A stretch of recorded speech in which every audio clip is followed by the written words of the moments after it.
नमस्कार दोस्तों, आज हम बात करेंगे 15 नवंबर 2025 से लागू हो रहे नए टोल प्लाजा नियम की। वो नियम जो आपके सफ़र और जेब दोनों को प्रभावित करेगा।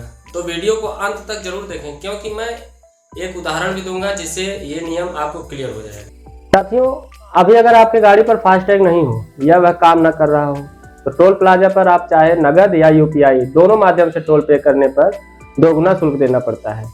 ये नियम लोगों को कभी कभी बहुत भारी पड़ता है, खासकर उन यात्रियों के लिए जो कई टोल बूथ पार करते हैं। साथियों, अभी अगर आपके गाड़ी पर फास्टैग नहीं हो या वह काम न कर रहा हो तो टोल प्लाजा पर आप चाहे नगद या यूपीआई दोनों माध्यम से टोल पे करने पर दोगुना शुल्क देना पड़ता है। ये नियम लोगों को कभी कभी बहुत भारी पड़ता है, खासकर उन यात्रियों के लिए जो कई टोल बूथ पार करते हैं। साथियों, अब नए नियम के हिसाब से अब आपको दोगुना टोल देने की आवश्यकता नहीं है। 15 नवंबर 2025 से टोल नियम बदलने जा रहा है।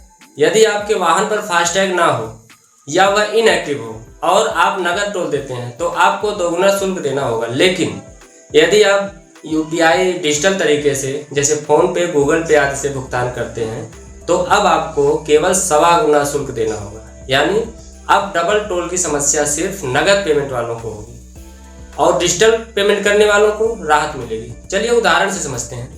मान लीजिए किसी टोल प्लाजा का टोल फीस 100 रुपये है और आपके पास फास्टैग नहीं है या चालू नहीं है, तो आपको नगद में दोगुना 200 रुपये देने पड़ेंगे। लेकिन अगर आप यूपीआई से जैसे फोन पे, गूगल पे, पेटीएम आदि से टोल देते हैं तो अब 15 नवंबर 2025 से केवल 1.25 गुना टोल देना पड़ेगा। मतलब जहां आपको फास्टैग ना होने पर कैश में 200 रुपये टोल देना पड़ रहा था, अब आपको यूपीआई से केवल 125 रुपये टोल देने होंगे। साथियों, अब कुछ टिप्स और सावधानियां आपको बताने जा रहा हूं जिससे आप अपने पैसे का नुकसान होने से बचा सकते हैं। तो सबसे पहले टोल रोड का प्रयोग करने से पहले यह सुनिश्चित करें कि आपका फास्टैग चालू हो और उसमें बैलेंस पर्याप्त हो।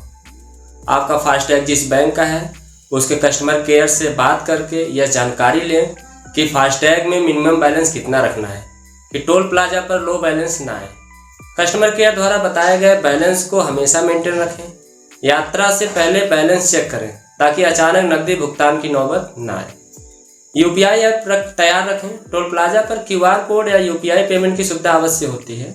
यदि आपका वाहन अक्सर राष्ट्रीय राजमार्गों पर जाता है, फास्टैग लगवाना फ़ायदेमंद रहेगा। साथियों, अगर आप इन छोटी छोटी बातों का ध्यान रखते हैं तो टोल पर आप डबल चार्ज देने से बच सकते हैं, साथ में अपने समय की बचत भी कर पाएंगे। अब आप सोच रहे होंगे ये बदलाव क्यों किया गया। इसका मकसद है डिजिटल पेमेंट को बढ़ावा देना, जिससे नगद लेन देन कम हो, टोल बूथ पर लोगों का समय बचे, पारदर्शिता बढ़े और टोल वसूली को और अधिक कुशल बनाना। एक तरह से यह सरकार का डिजिटल इंडिया मिशन को आगे बढ़ाने वाला निर्णय है। तो दोस्तों, ये था वो नियम जो 15 नवंबर से टोल प्लाजा पर लागू होगा।